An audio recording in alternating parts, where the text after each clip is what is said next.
I will start out with a quote from a Senator Frank Church, who headed an inquiry in 1975 into surveillance and peace movements in the USA, and it turned out into the NAACP, which is the Black Liberation Movement, and into the assassination of overseas leaders. And what he said was, in 1975, it was known as the Church Committee report, if a dictator ever took charge in this country, the technological capacity that the intelligence community has given the government would enable it to impose total tyranny, and there would be no way to fight back, because the most careful of efforts to combine together in resistance to the government, no matter how privately done, is within the reach of the government to know. Such is the capacity of technology. And that was in 1977. And you think how much has changed since then. I want to start with a story. It's about a book I was reading, a fiction book I was reading. On holiday, it happened to be on the shelves where I was staying, and I had to put it down. And it was a book written before 11 September 2001. And the main premise of the book was, and it was in the United States, that there was a single citizen's card. So it was an ID card, a passport, a health card, education, social security, all state agencies, bank and credit card, driving license, and more. Cash did not exist. That might resonate, I'll come back to that. Cash did not exist. The problem was that it was used as a method of punishment. So in some cases, somebody has some of those services blocked by a multinational company or by the state. And in other cases, they were blocked altogether, so that that person was just not a person. They couldn't do anything. They couldn't buy anything, travel, get any help. Of course, in the book, the people fought back, and they won, and cash was reinstated. But that was in the book.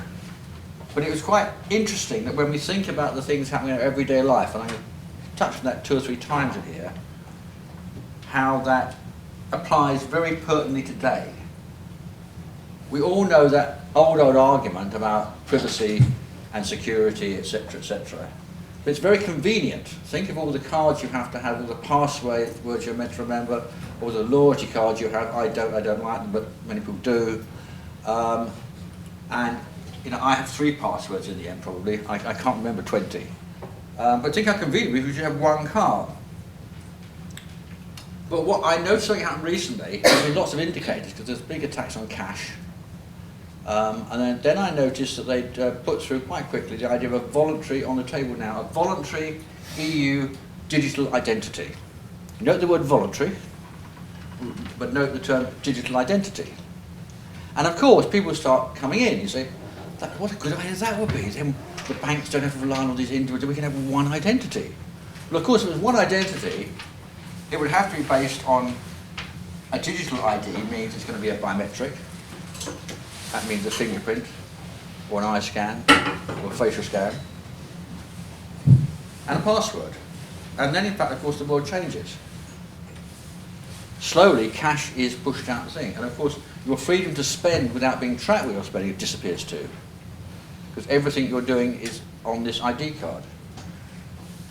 Another example, I was at a seminar at The Guardian a couple of weeks ago, and Alan Rushbridger was speaking, he's the editor of The Guardian, and he asked his audience to put up their hands if you've got a smart or an iPhone. Now, I'm going to do this here. How many of you have got a smartphone or an iPhone?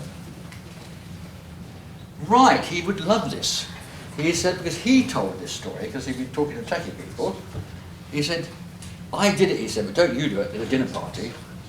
Just explain to people, it doesn't just give away your location, it is a mini computer. Everything you've ever done is on it and accessible. So if you're going to use your iPhone and have one, I suggest you be very careful not to use it for stuff you don't want other people to know about. And I don't mean serious criminal stuff, I just mean things you don't want other people to know about in terms of your life and what's going on. It is a back door into your whole identity and what your habits are. Obviously everything on your iPhone is there, but it is a mini computer which stores it. Sorry, I'm surprised how many people, I have to tell you, I don't have one. And I've no intention of having one. I only very reluctantly, occasionally, have an old-fashioned mobile with me. So what that's indicative of is we're into what's called the Internet of Things. It's about, that's what they call it, the Internet of Things. And it's about how modern technology, which of course is also surveillance technology, affects every aspect of everyday lives. It's termed the surveillance society. And to understand this historical moment, I would distinguish between the surveillance society on the one hand and the policing state on the other. The policing state is the state, the surveillance society is mainly centred around the intelligence gathering of the multinational companies. And it's about picking up traces of your everyday life, which is what your smartphone is doing. It traces your movements on a train or bus or plane, your shopping, your buying habits, your eating out, your use of debit and credit cards, or the physical sense, of course. We've got the old-fashioned CCTV idea, but it's now digital CCTV. I don't know how many of you saw it, but when Obama was inaugurated, what was it, 3 years ago now? Oh, 5 years ago, 6 years ago.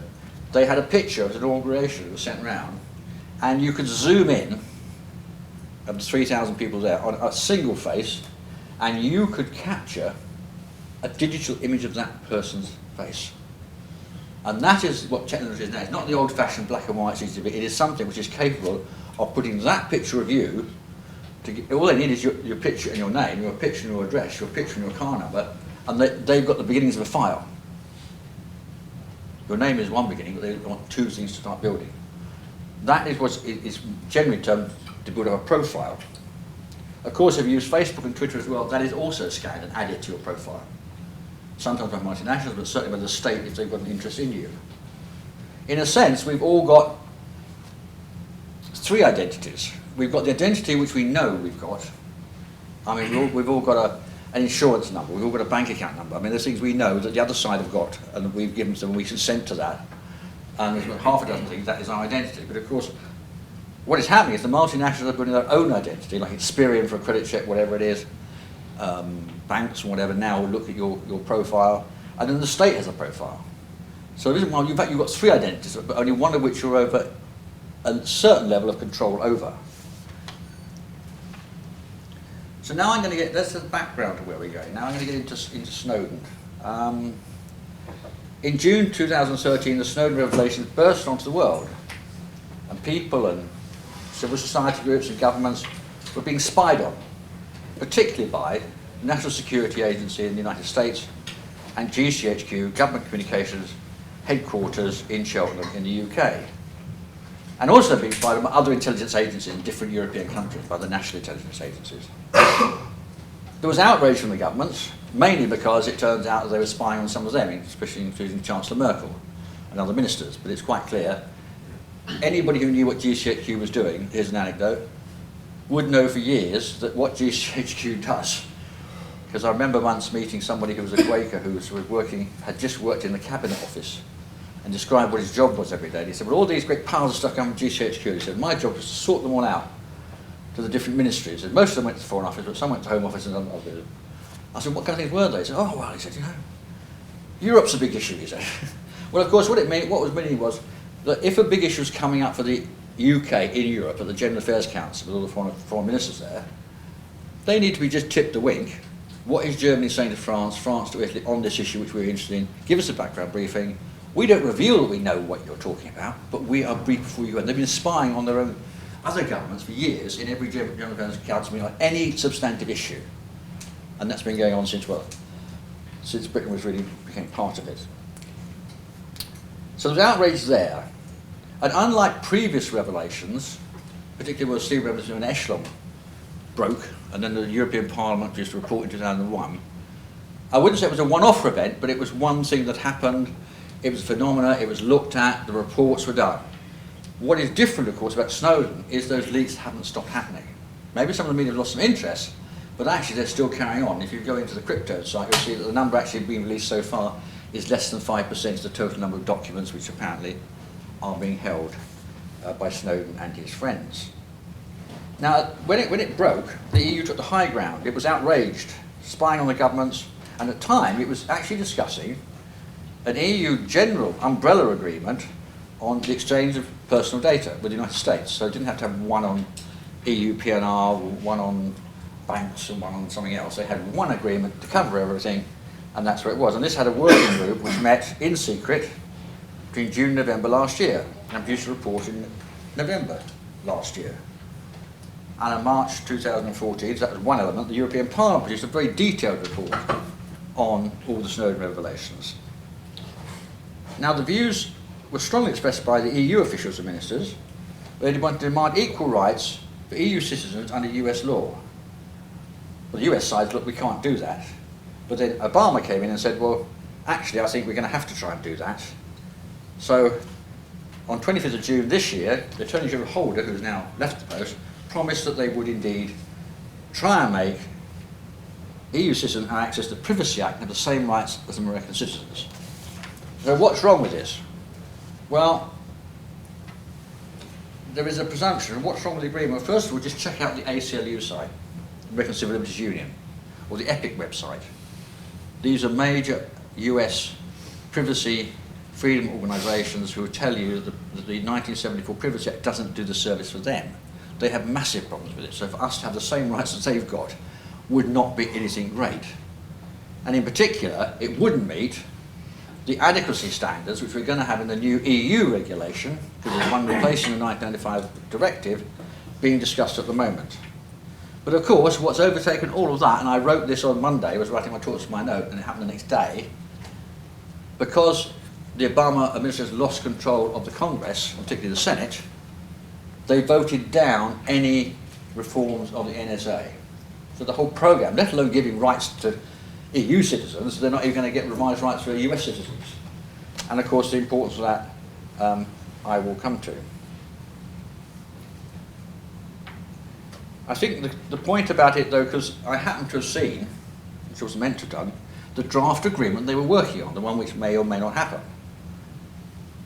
And looking at it, I thought, I can't believe this. I mean, our concerns, citizens' concerns, government concerns, other concerns, are intelligence gathering agencies spying on what we're doing in our lives, tracking our emails, our faxes, our mobile phone calls and everything else, using metadata, which I'll come on to.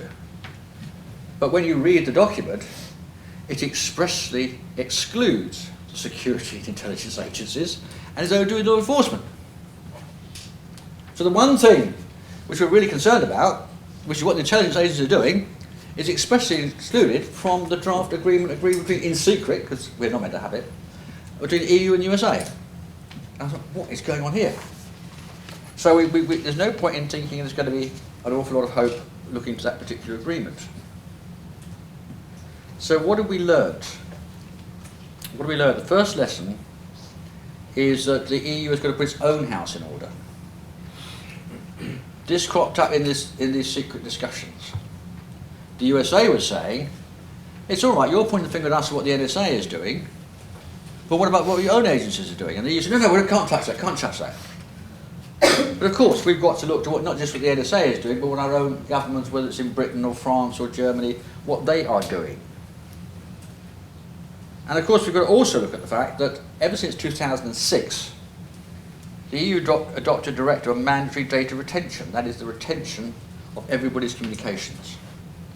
We were told was, of course, this was the communications data, just simply who, where, what, and what, but not the contents. And a month later, in 2000, well, it was 18 months later, 2008, this was extended to internet usage, which of course did include the contents. If you monitor someone's internet, you see the content of what they're looking at.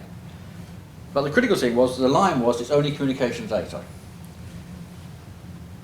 And then, in fact, what we get then is that the court, the European Court of Justice, struck that directive down. It said it was unlawful from the day it was adopted in 2006. But what has happened? Nothing's happened. It's carried on. There's no proposal. But of course, what it was telling us, and it blew the myth, once we started to look at this, once we had the Snowden on top of this, we understand that communications data is in fact metadata. And if you've been following this at all, metadata is the critical thing. It's what they can track about every bit of your life by looking at your emails, your Twitter, your Google searches, your web browsers. They can draw up a picture. And much has been written about this in the past, but it's important to emphasise it can map a very intimate picture, like your iPhone can, of your personal life and your families and your friends and associates. And they have what they call 3 hops. The first hop is they put that out there to see who you're talking to, and your family are closest, then your work people, and then your political friends, and there's people at the perimeters who crop up when they look at your metadata every month or 6 months. And then they have the second hop, so they look at all the contacts of the people who are on your first hop. And the third hop, you imagine when you do the third hop, it's estimated that could include hundreds and thousands of people. But of course, if they start bumping into people who are targets for them, then, stop that on the second hop there, carry on now, third hop, we've got 2 more people, and then of course that alerts people that your friends, not just your friends, but your friends of your friends, they can map, just from the communication data. So how is the data gathered? Of course there's a history to it. They've been gathering it ever since the Second World War in 1946. But they're still gathering some data from old-fashioned landlines, because they still exist. And they exist outside of Europe in more countries than they exist inside India, but they do gather it. They also gather from satellite communications. That's where they're catching the data as it's going from your computer or your phone up to the satellite and down again. They capture it and intercept it before it comes back down to the person it's intended to, or replies to you on your computer or laptop.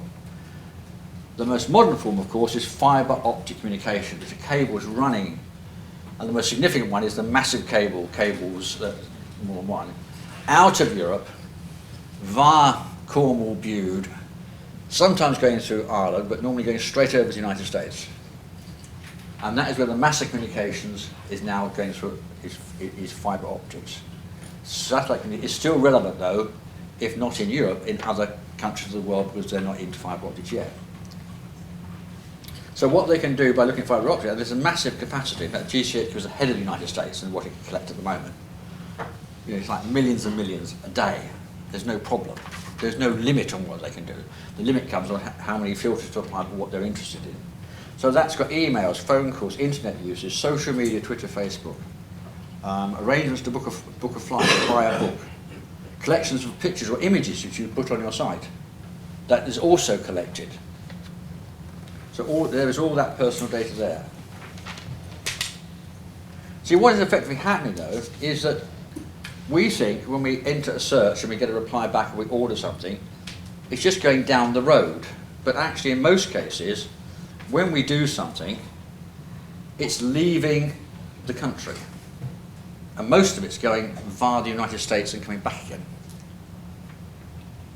And what's been happening is, the big scandal of course came out is that in the United States they were placing orders on Apple, Microsoft, Google, all the search engines, Twitter, to access that data because it was going through the United States. It was GCHQ which explained this to a committee.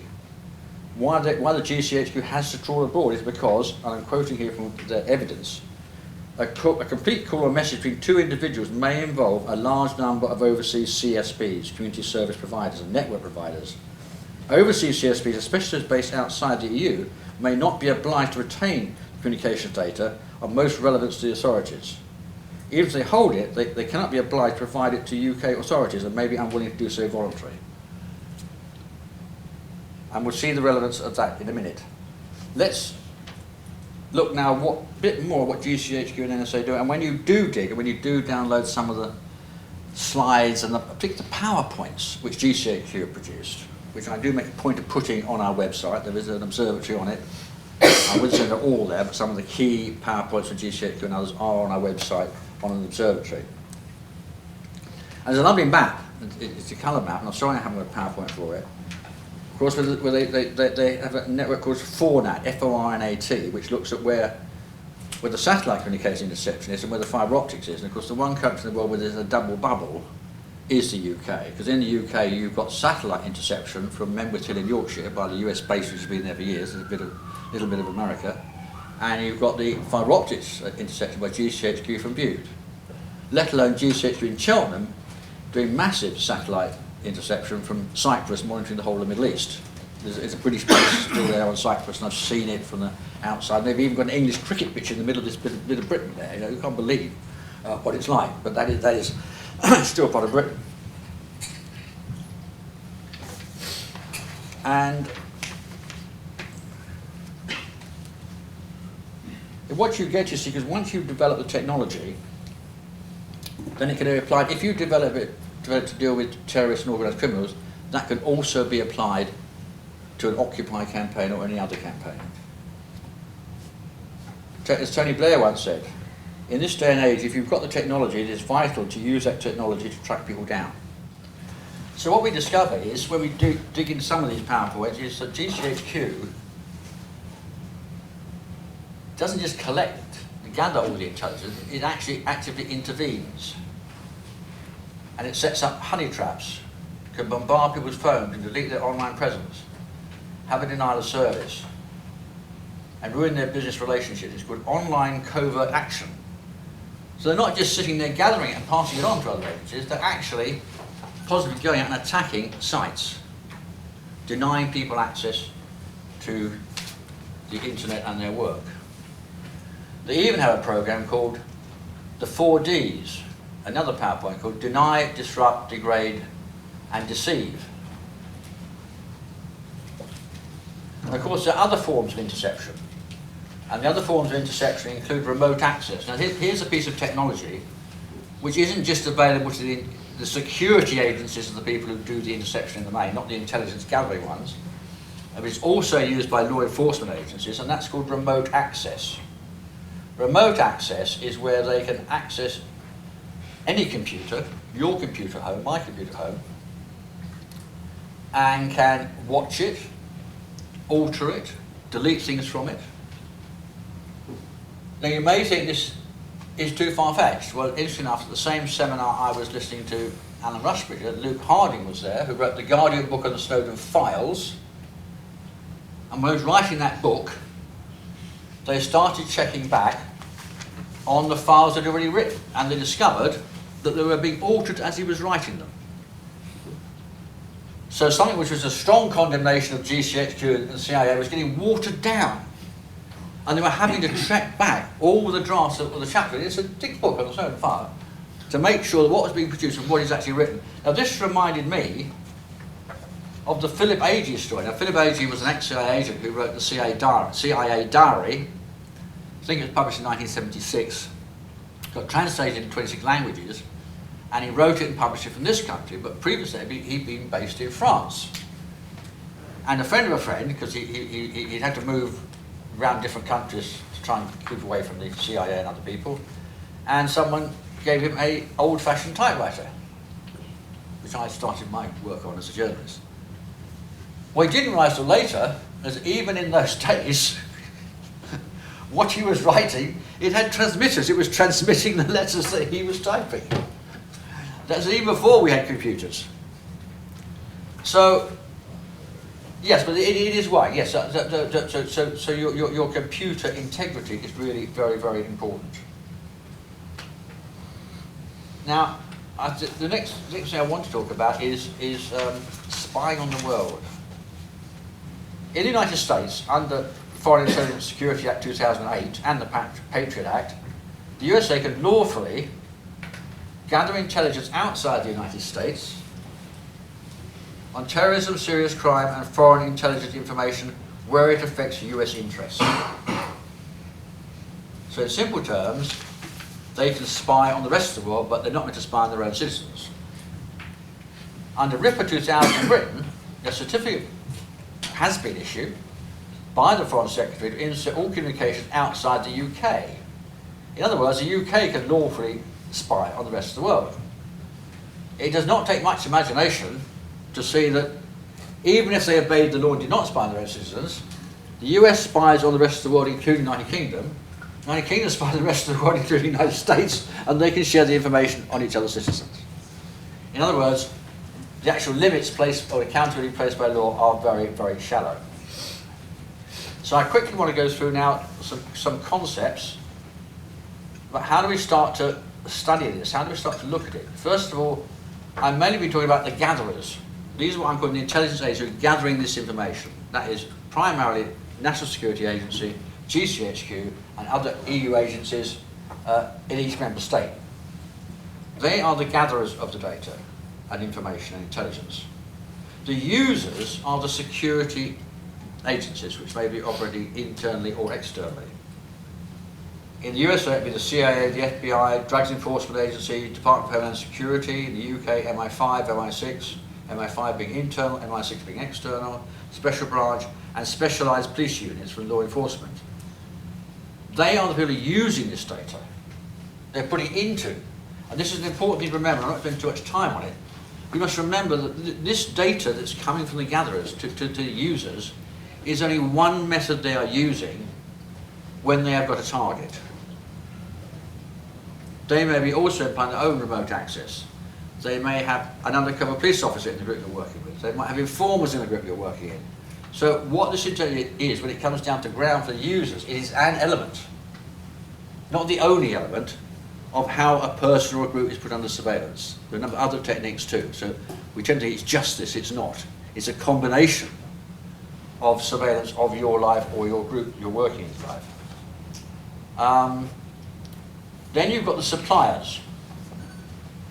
Suppliers are multinational companies who make profits from their own intelligence gathering, which they use for their own capitalist purposes, and they produce the technologies for gathering data and the technologies for enforcement, which they sell back to the security agencies.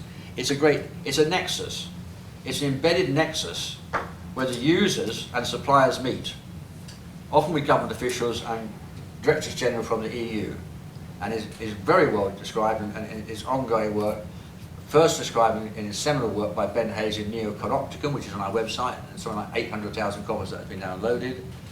We have now got a grant, in fact, to produce 3 update reports on that report, one a year starting next year, so that it isn't just happened then. We're going to update what is happening and where the security industrial complex is going. So you've got the gatherers, the users and the suppliers, and the targets. So it's important to look at the targets. If we look at the whole picture, we say, well, who is being targeted? What I've written down here, and I dug this out, and it's interesting, that, of course, the surveillance of opposition and dissent is as old as the state. It is not new. So here we go. In the 1657 Post Office Act, which gave the Crown, that is the monarchy, a monopoly over the postal service, it was expressly recognised that it was needed to, and I'm quoting here, to discover and prevent any dangerous and wicked designs against the Commonwealth. So there's always been, while there's been a state, there have been foreign powers, the external enemy, and there have been subversives who want to seek to change society, often called the internal enemy or the enemy within.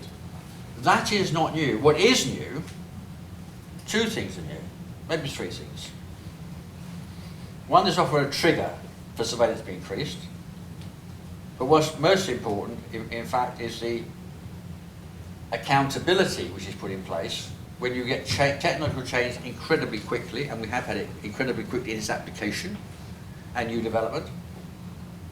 And then the technology itself, is it ethical? Is it permissible? In Europe, in Britain, where we pretend to believe, or we say we believe in democracy, we believe in freedom, we believe in liberties, we believe in proportionate use of technology,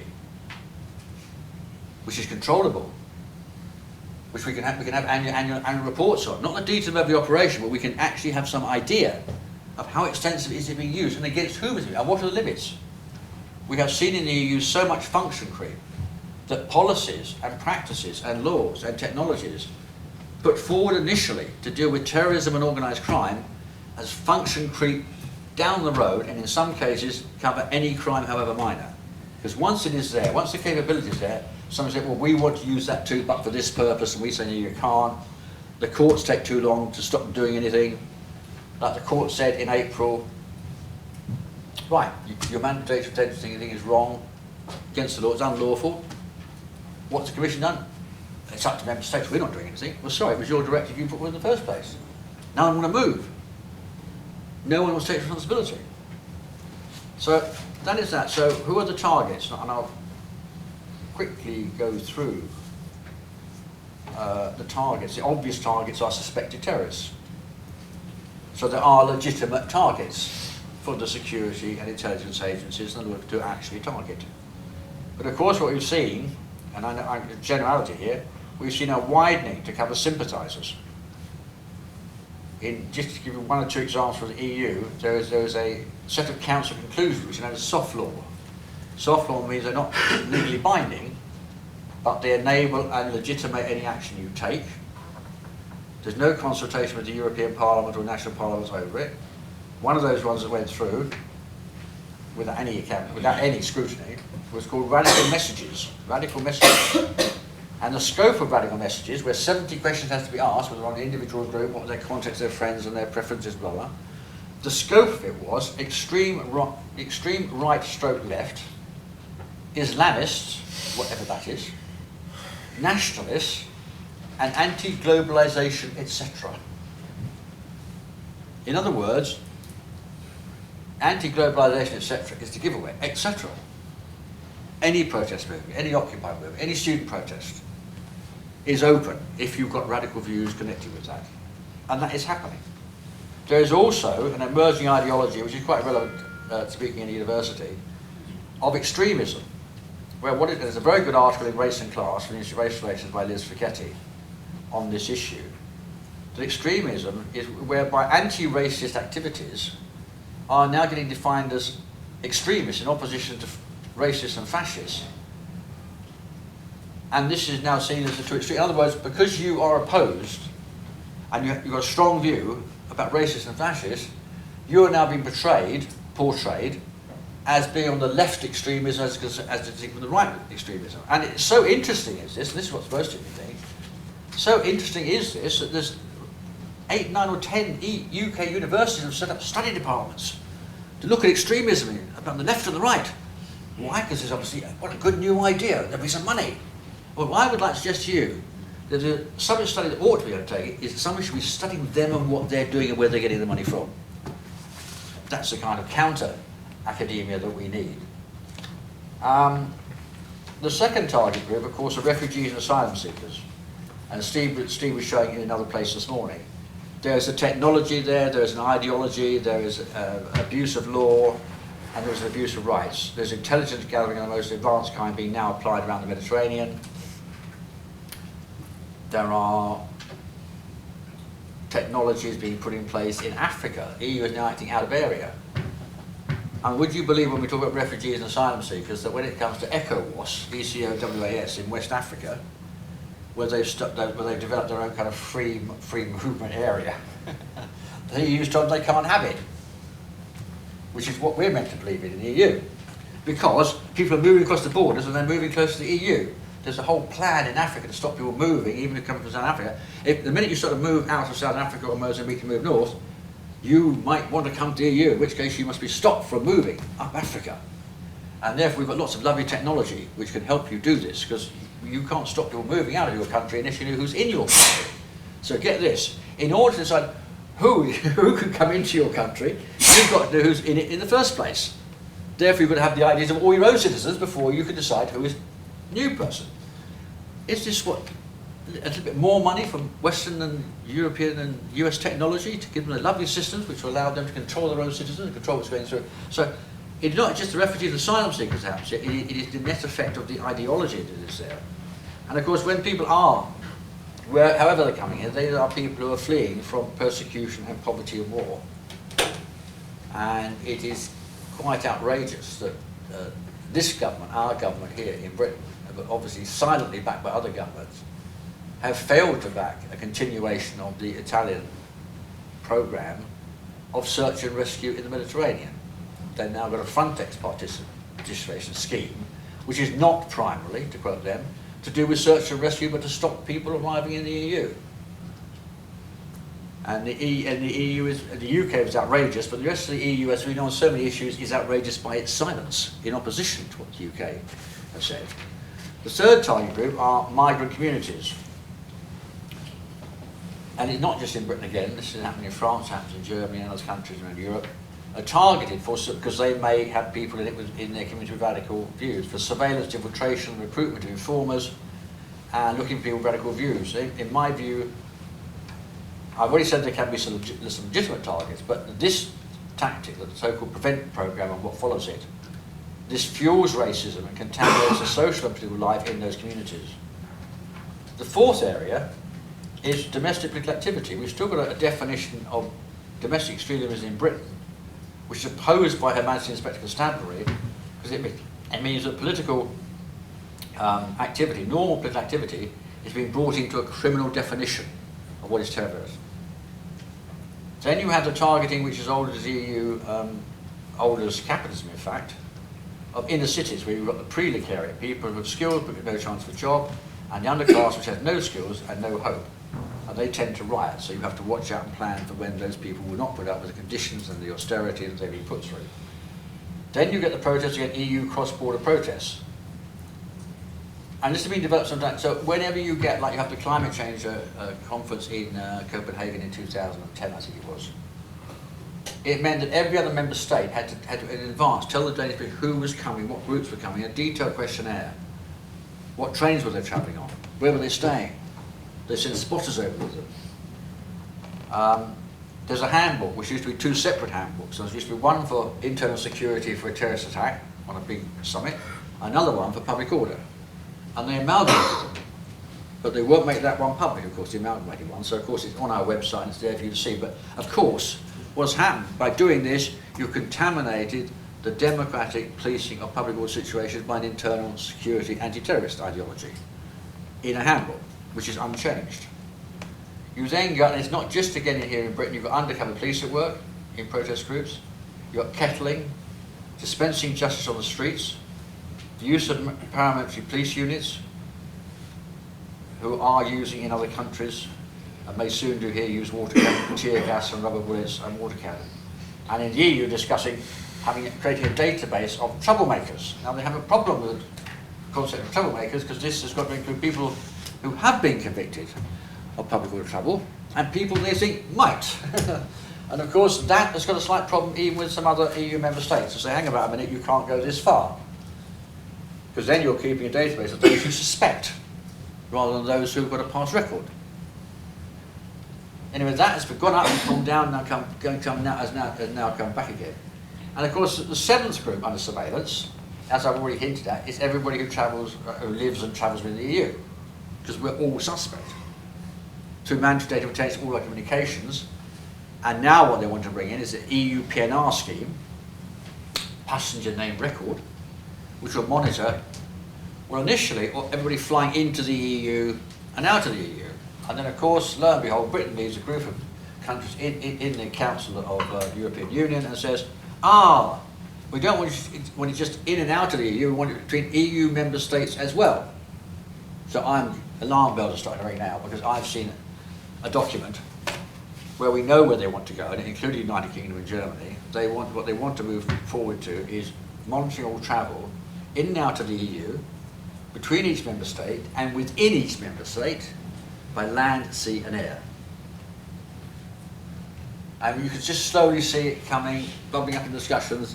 It may not have got all the way this time, but that is where they go. And of course, here, you may not notice it, but if I book a train line ticket, as I did to come to Leeds, there is a PNR number on it. We know we get it from the airlines, but we just get given one when our ticket's printed out.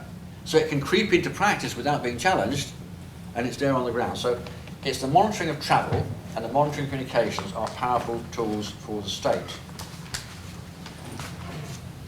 And very briefly, I'm going to do a couple of bits about the EU emerging state and then some conclusions.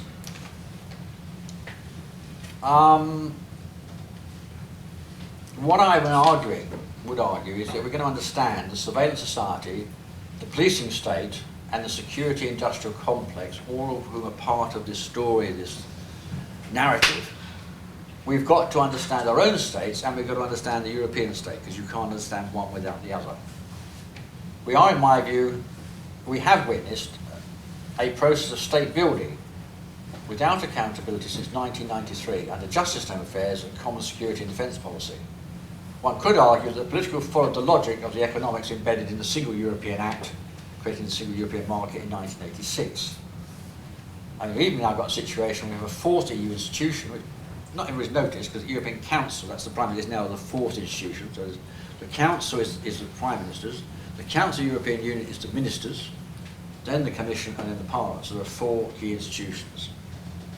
But of course, the European Council's first step, the exercise of power under the Lisbon Treaty, was to take control of national economies. In other words, there've got to be financial discipline, all member states, including the United Kingdom, whatever our government may think. Now, the dominant academic theories in European studies, political studies, international relations, say there cannot be a European state because it does not have a monopoly of coercive power. This, they say, is held and exercised at a national level by national member states. So, because there's not a monopoly, because the power really lies, is the argument at the national level, there cannot be a state. I argue on the contrary. First of all, you cannot simply say it is about the exercise of coercive power, but what I would call soft power. The power of surveillance and the power of enforcement. You cannot just see power in the coercive sense, you see power in a double-headed sense, the iron fist and the velvet glove sense. Secondly, we need to distinguish, and it's difficult when you walk down the streets and you try and understand the world and then you see Brussels on television, between everyday policing in our local communities, which goes on all the time, and there are car crashes and things happen and people get attacked and people get knocked over. And that is local policing, that carries on, that is domestic, right? But the minute an offence or a threat is about more than one member state, so it can be 2 member states or more, or all 28 member states, that is where the EU comes in. And for years it's been legislating a way to harmonise laws, police cooperation, criminal laws, immigration, asylum. Harmonising means normally bringing down to lowest common denomination, but it's making all law one law across the whole European Union. Then we've seen a great explosion of databases, EU databases. Schengen information systems are now Schengen System 2, with police information on people we get under surveillance, with lost documents, etc. The visa information system, that people are applying for visa to come in. Eurodac, which is the fingerprint of asylum seekers database. The PRUM database, which is based on a collection of national databases on fingerprints, DNA, and car register numbers. We're going to have an entry-exit one I talked about, Eurosur across the Mediterranean, EU manned data retention. We've got Europol, Eurojust, Frontex, Smart Borders, an IT agency. Now they're discussing European Public Prosecutor's Office. These are all EU-wide databases or functions or bodies or agencies across the EU level. So what I'm saying is that the power is shifting. And I think we're at a tipping point. But how you define whether there's a state or not. Because everyday policing goes on in the community, but increasingly the laws they're working under, the operations they're taking part of, are being determined or are being carried out at a European Union level. And we're seeing more and more of it, particularly where they're conducting operations now across the European Union. And I've got here, it's a slight adaptation of a Gramscian perspective of where there's a summation of this, which I'm quoting, but I will admit I've altered the quote slightly, but only to make it relevant to the EU. The EU state arbitrates in the interest of capital as a whole, both economically and politically, resolving, harmonising differences between competing individual capitalists and competing member state interests to advance a neoliberal agenda and to contain any outright overt opposition. While the repressive and surveillance capacity of the EU are being built up, it is the ability of the EU state and its power elites to influence and shape the perceptions of the people as to its legitimacy and the futility of resistance. That is not a bad description of how the EU might be described. So my conclusion, I've got 2 conclusions.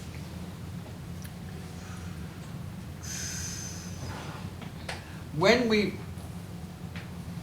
face, are presented with attacks, awful deaths, like 11th September, train station in Madrid, the London bombings, and now the threat from ISIS foreign fighters, there is always the state and the governments want more powers than they had before, which have already been built up. And indeed, the powers they built up before, we've done a study in Statewatch to show after Madrid bombings that half of the new measures introduced, allegedly to counter what happened in Madrid, in fact half of those had little or nothing to do with terrorism at all. So on the back of some maybe necessary measures, there is a lack of scrutiny and a criticism of what's put on the back of that. And I think we always have to remember, whenever one of those big crises happens, that we have to have some basic standards which we don't throw out of the window because we've had yet another crisis. We want even more power for the state with more technology and more surveillance. If in fact we're doing that at the cost of fundamental rights, at the cost of democratic standards of accountability and the cost of the rule of law, we're diminishing the societies we're working in. That in itself is a victory for the people who carried out those atrocities. You see, I have never thought that any of those four events was ever going to overthrow our democracy or our way of life. I've always thought, and I've always said since 2001, it is a reaction of our governments to those threats, which is a greater danger to our democracy and our way of life. So let's not dismiss the awfulness of what's happened, but when it comes to changes, for goodness sake, let's insist we stand back. And if we do introduce new powers, that all the checks that are necessary are in there to make sure it doesn't abuse some basic fundamental freedoms. My second last point is what should critical academics and lawyers and journalists and NGOs do? And I'm reminded here of a conference in 1981, which I still have the papers, called Researching the British State, which Steve will remember because he was around at that time in the paper in it. That was with Duncan Campbell, was that the one? Yeah, there was several versions, but the final set was 1981. Researching state structures. Yeah, researching state structures. And what was interesting at that time, I'm not saying it's not entirely true now, but it was interesting at that time, it was not just academics, it was academics and students and NGOs and journalists and lawyers. It was a broad sweep of expertise that was coming together in that conference and in that era of when we did have, yes, we did have more investigative journalism, or the right kind of radical investigative journalism at the same time. And it is that kind of initiative that maybe we need again. But this time it has got to be looking not just at Britain, it's got to look at Europe, because we're not an island when it comes to what's going on. And I'm saying this because I think there's always good reason to try and change governments' minds, to try and change parliaments' minds, to put a point of view to them. I must never give on that idea that may produce some change, because it does sometimes. But I sense this time there is a great reluctance by EU governments, our own included, to do anything about really reforming what their own intelligence and security agencies are up to. All of their law enforcement agencies are up to in terms of surveillance and undercover police and outrageous disclosures. And the most, well, it isn't, there's been so many it's hard to say it is the most, but to discover that they were now be forced to admit they've been monitoring lawyer-client relationships, which is meant to be privileged in about every international convention you can look at. And we only know what's been done from the prisons. We don't know what's been done from the cells. We don't know what's been done from the offices of lawyers. Because if they can do it from prison, they can sure as hell do it on the lawyer-client relationships in other situations as well. But we don't have any figures on that yet. When those things start to happen, you are going down the wrong road. And I can't see our government's tackling that. It has to be a broad civil society alliance. And when I say civil society, I do not just mean NGOs. I mean the old Gramscian definition of civil society, which includes academics and lawyers and journalists and trade unionists. That is civil society. It isn't a narrow defined thing, just NGO civil society. That is what is needed. And it's a daunting task, but it's essential if we're to fight back and to defend our rights and liberties, and then eventually to extend them. Thank you.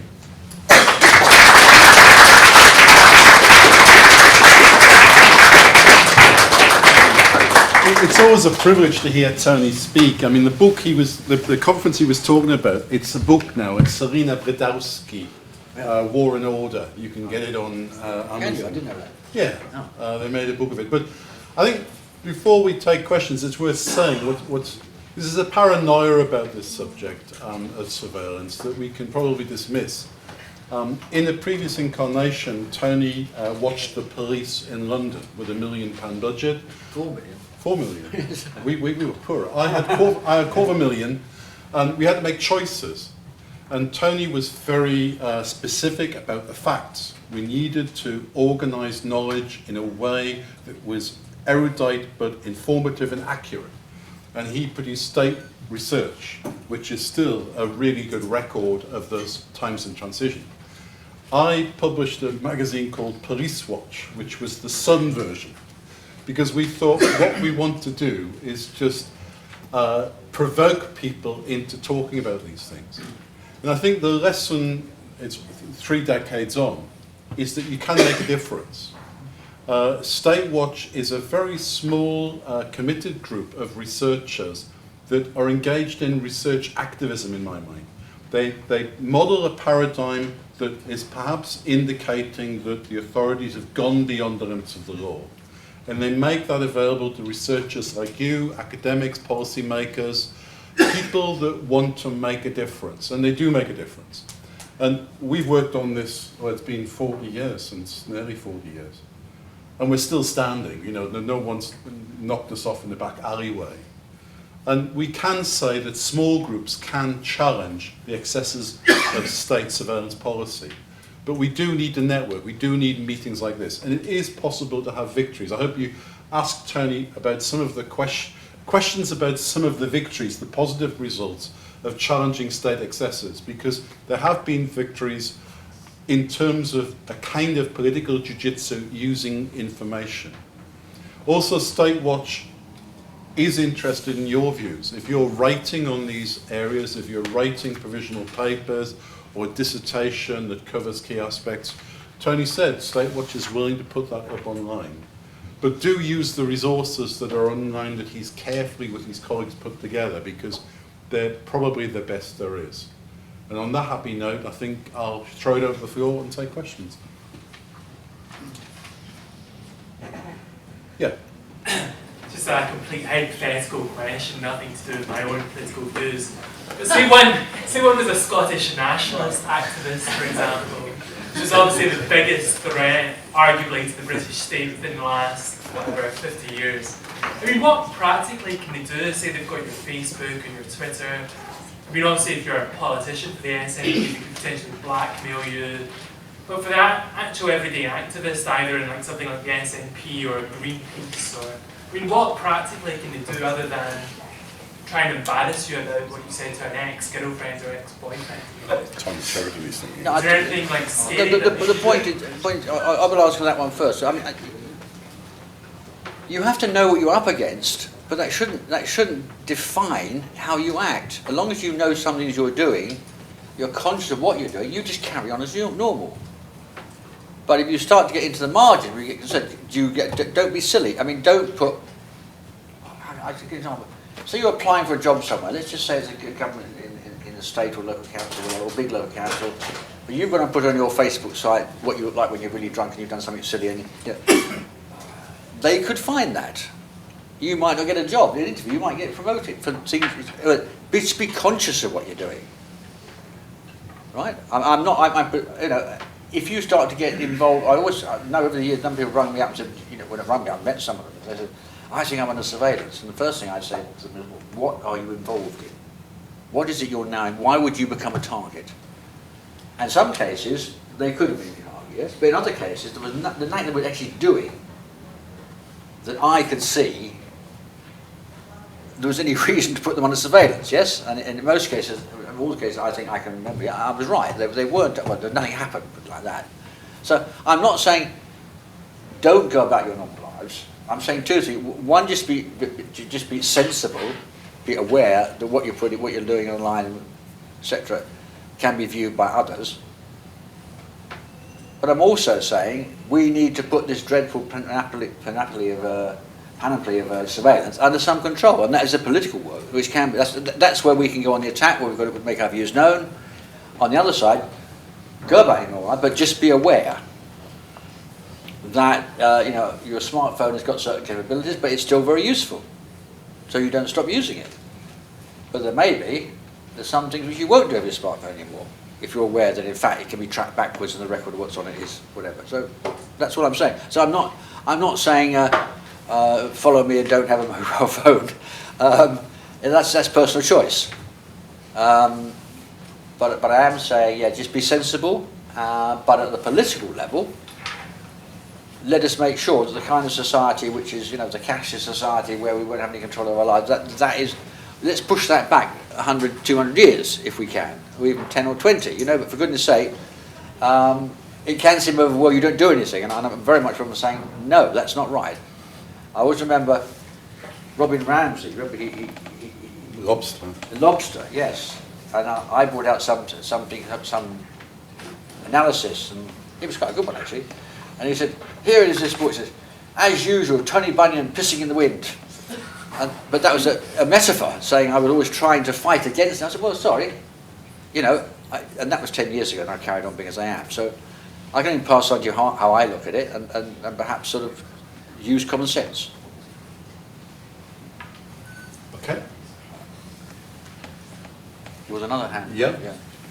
Is it possible to place boundaries on government surveillance, and if so, what effect will it have? Like not just on national security, but international security. Limits on government surveillance. I think it's Denmark.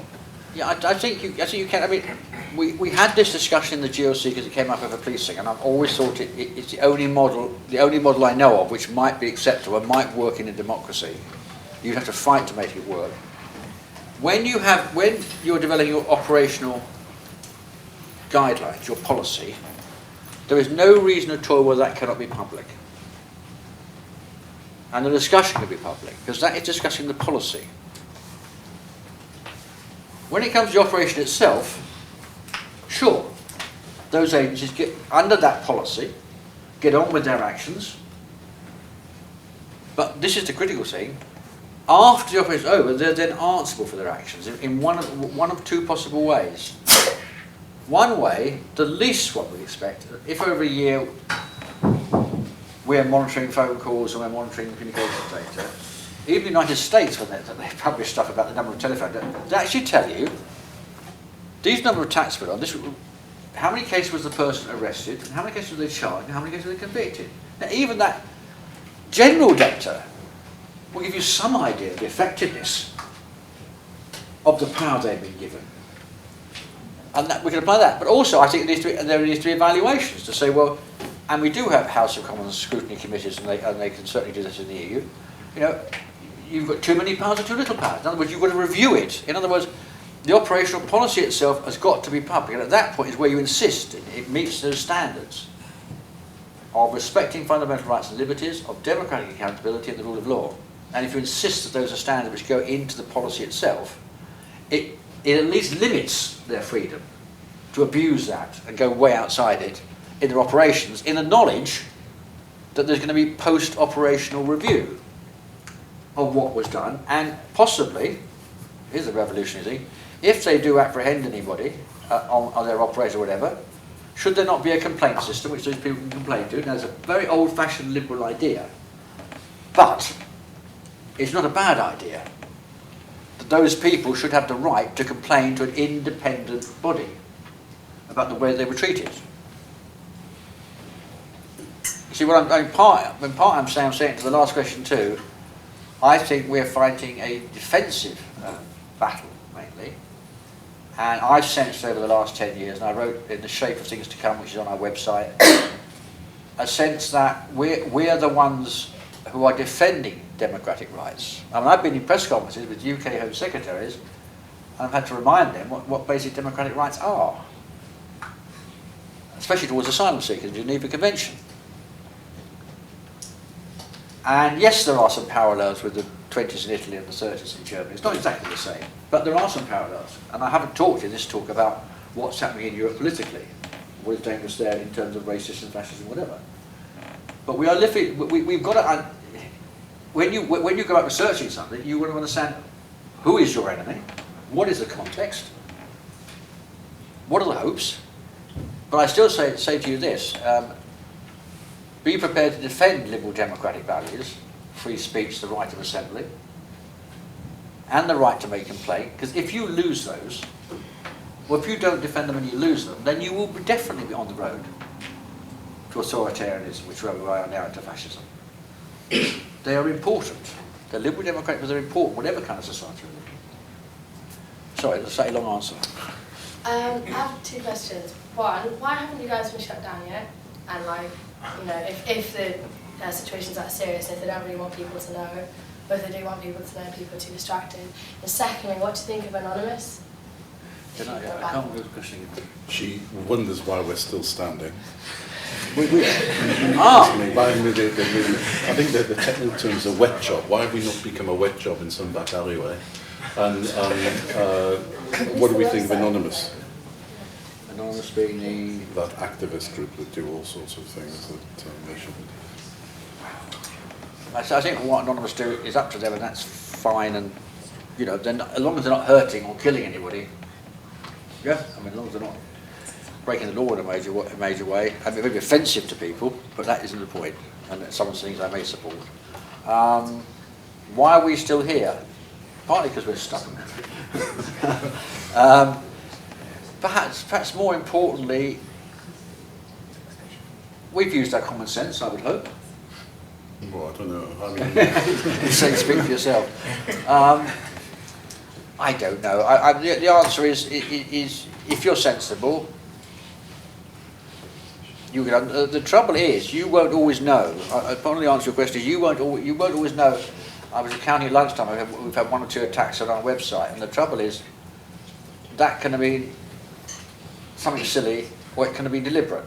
You don't always know what interferences are happening. Yes. And it's a judgment call. I mean, Yeah. I remember. I mean, Tony won't tell the stories, but there's been moments in his life where he's been the 5th man. You know, Yeah. the arrest squad are about to come in just minutes before he's left the room. So there's always forces coming in. But I think that because of previous high-profile lives, it would be counterproductive. You know, I remember going to one meeting where I was with a Foreign Office official, and I asked him if he knew where there was a jazz club. We were in Paris, and he said, yeah. So we were, you have strange bedfellows. And as I was crossing the road, I looked the wrong way. And he got hold of my collar and pulled me back. And he said, Steve, if you got run over, they'd never believe it. And, you know, if anything horrible happened to either of us, there would be stories out there about the state conspiracy that would be counterproductive. I mean, more you than me. But they would make a whole case that this sentinel of defending liberty, security and justice had been taken, and that people would rally around. I mean, the reason why state research began... State research. Yes, that's true. The reason why state research began was because the authorities went out of control, and people that sent Christmas cards started to be arrested. Anyone that had any contact with Duncan Campbell. And there was one chap that had his legs broken in 6 places by the Gestapo. He was the only one that said, piss off. I actually survived that to defend the right of researchers to research. And what came out of that, well, I was arrested and held, and they even threatened the Vice-Chancellor at Lancaster University and threatened to start breaking up the offices to get access to data because we were modelling. And what came out from that, Tony said, we need to have a voice for the kind of things he's talked about. There can be a counterweight for the values we've got. And Tony set up state research by subscription, and it became the thing. But there were dangerous times. There was a time in the Cold War where Britain was getting ready. There was activities in preparation for that, for taking government into 10 secret police states around the country. And there was all these incremental changes. And one of the things that happened was you made the initiative saying we will share a democratizing force through information, through research. And of course that became Statewatch, but in those early days that was the only thing. So it's, I think in terms of the week that Paul's put together, it's actually, it's only a theory. Well, it's not. These theories have muscles and legs and agendas, and if we don't like those theories, if we've got values, then we defend them with information and models. And I think that's the lesson from this week, is that politics is about some of the stuff that you and we do to defend each other. And I think through the years, we've found that we're stronger as a network. I would have certainly been jelly as a student if I didn't know there were other people out there watching out for me. So networks of solidarity has been really important. Duncan Campbell, by the way, I don't know how he survived. That's another story. Yeah, sorry, I'll take Dummy and then Paul. Okay, 2 quick questions. The first one, which is research is funded.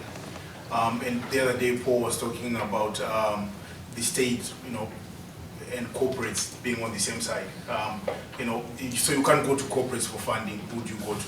Who funds state research in a sense? Particularly in the case of Africa, where you said, there's all these impositions from the West. Who's going to fund to actually hold states accountable and to hold the West accountable even there? Another quick question is, does the dark net exist? I've heard about the dark internet. Does it actually exist? Help me on that. Darknet. He's just basically saying, well, where does the money come from? How are you funded? Yeah, because everything seems to be compromised, but there's another story, isn't there? You've got defenders.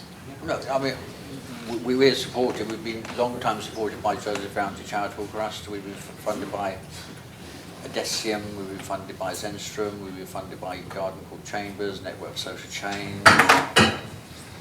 We have had, let's stop now, we have had a European Commission money, but it was only money based on them funding what we said we wanted to do. In other words, we weren't meeting their agenda, they were saying it was money to do what we wanted to do.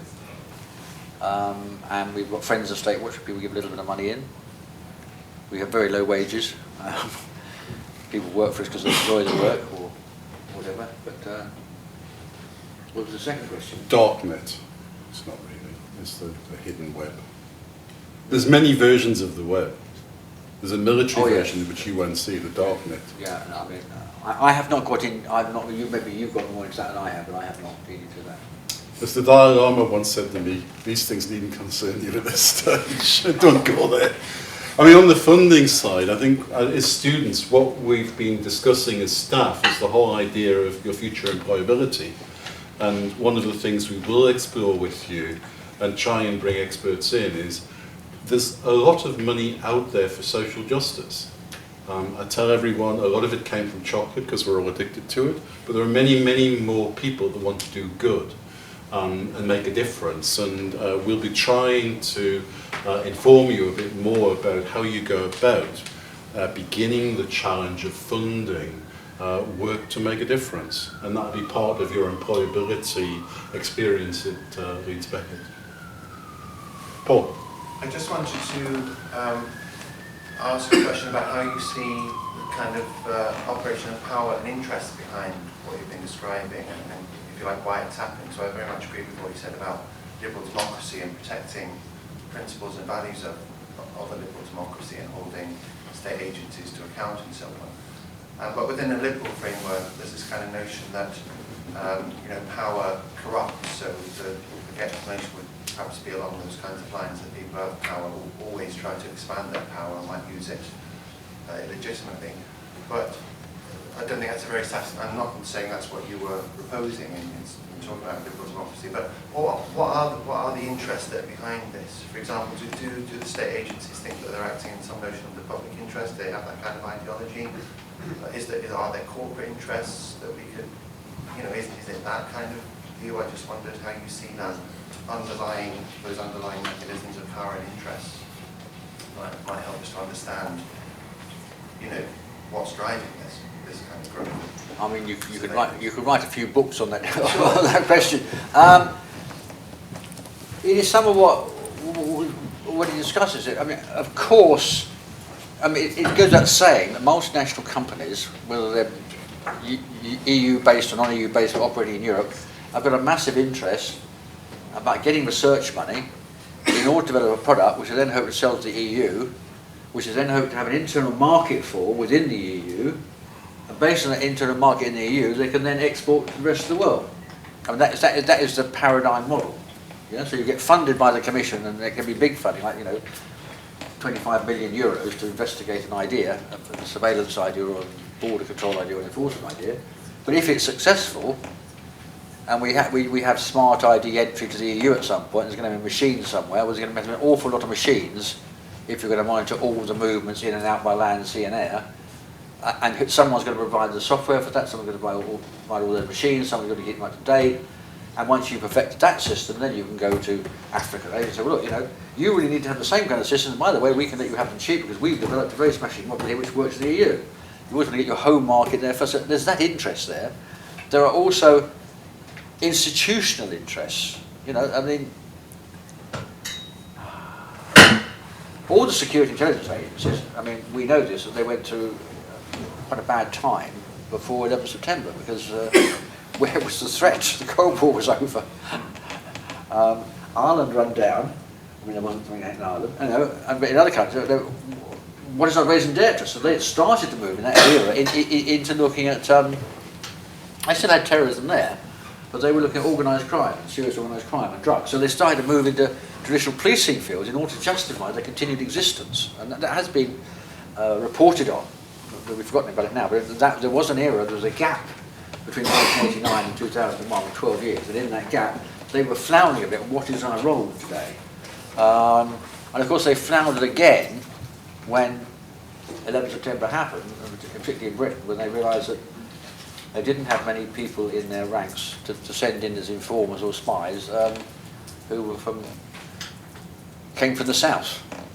And it has literally took them about 9 years to catch up, to recruit people in order to infiltrate migrant communities in this country, because they didn't have the personnel. They don't just people straight in. I mean, the deep inside ones, the special branches are pretty deep, but then MI5, which are very deep, they take years of training before you can put them inside. And if you haven't got that in your base, which they didn't have, so they've had to do. So, but they're all defending. They're all defending. So the self-interest is going on.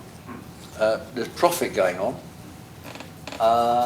There is also a politics, which is what we're discussing here today. And this meeting and other meetings we go to are part of that political discussion, balance and whatever. And as I said earlier, every time something happens or something defines a threat, I mean the reason why the Obama National Security Agency reforms aren't going through it in the Senate is because they're using the ISIS foreign fighters agreement, so we've got more intelligence. So they're using that, which is, well, that's not a defined event, that's going to go on for years, which presumably can justify all kinds of things happening, if that's the logic you want to go for, if that's the level of politics, and if you really think what you're deciding on is going to change that. You know, if you could rework the last 50 years of neocolonialism, imperialism, you might have made a difference today, but you can't unfortunately reinvent the past, different principles which you actually dealt with the past. So yeah, but yes, to what I say, when I said write a book, it would be to work out that balance. How is something finally decided? Are there forces, groups, influences who can actually change a bit here and change a bit there? And so not trying to, it wouldn't have to be political as a manifesto, but it would look at that, where that balance of power is. But of course, if you don't believe there is a state in the EU, you've got a problem. It's what happens to the security industrial complex in the EU. But that's the important thing, because you get policy laundering. We're talking of a lunch where magically, out of nowhere, the European Union was going to change the whole of surveillance policy. And Tony managed to get his hands on this list of requirements because they privatised the telephone companies in the EU. And we got a 16th member of the European Union, America. It was only Statewatch finding the documentation of a committee called K4 that was passing all this by written procedure. 15 faxes went out, and that changed the policy on surveillance. I mean, if you go into the surveillance areas as we did at those times in the early days, Clive Norris was saying 5 people and a dog turned up. After 9/11, 200 researchers. And it contaminates you. I mean, you go to your first modern security fair, it's like a massive sweet shop.